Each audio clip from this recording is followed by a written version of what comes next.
Good afternoon. Here's a little bit, a small section, a snippet from my forthcoming book, The Path of the Clouds, which is book 2 in my The Path Least Taken series. Many hours had passed, and the 6 of them were now extremely drunk. They had made their way via various bars and fast food cafes to Trafalgar Square, where it seemed the world loved to gather and pretend it was New Year's Eve or bonfire night any time of the year. Tonight was no exception.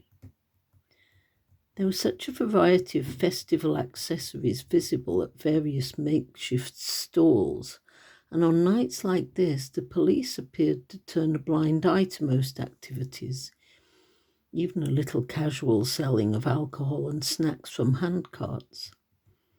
They saw gay pride wreaths, Halloween masks, flashing light and laser torches, glow sticks, early Christmas tinsel and Santa hats, peace sign badges, and cannabis leaf jackets, patches, and hats. And also many banners and flags, which could be for several occasions and protests, or just there for people to claim an instant identity. There were also to be dances there and fireworks at midnight. Even though it was the wrong festival, so people began to pack into the large but never large enough space.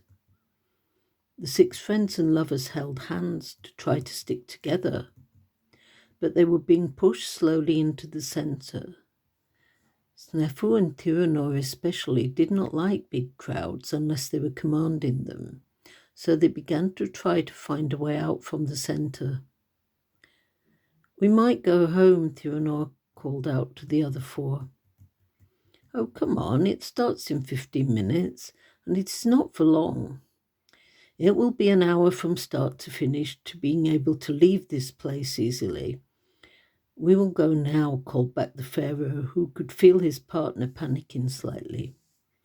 "We will see you back in Docklands. We'll meet you all tomorrow," the pair added, and moved off in the direction of the embankment to catch a taxi home. And then there were 4, murmured Turondel. "Well, we won't see anything at the back, so we might as well move to the front," suggested Marlin. "But it will be up in the sky," slurred Turondel, "so we should try to go up." "Turondel, no floating," ordered Haraven, but he was giggling, being uncharacteristically silly, and drinking cider from a very large plastic bottle they had bought in a late supermarket when the pub closed. "Who wants to float?" asked Turondel, smiling around at them. Marlin was not listening, since he had seen a small collection of crystals on a stall and was checking them out. Harafen was examining some fluffy fake Halloween black cat hats on another stall by now and checking his pockets for change. Someone suddenly stepped out onto the stage, and the crowd surged forward, pushing Tirundel and Straya into the center of the activity. They stared at each other. "We will lose the others like this," Straya warned the wizard. "We need to go back and find them." "I know," agreed the mage, but then another surge sent them right up against the barrier to the stage.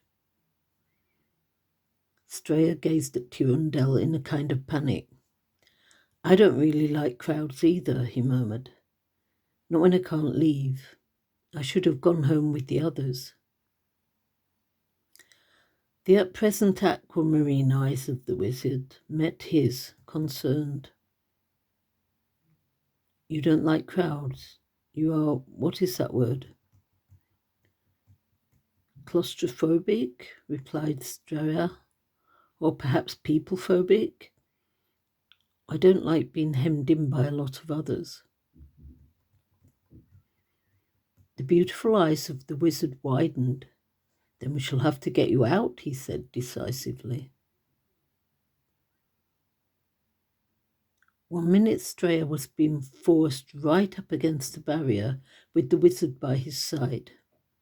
The next, he felt a strong arm around his waist and a quiet voice in his ear. Don't react to a squeal. Just hold tight and keep still. What? I'm taking you out of here.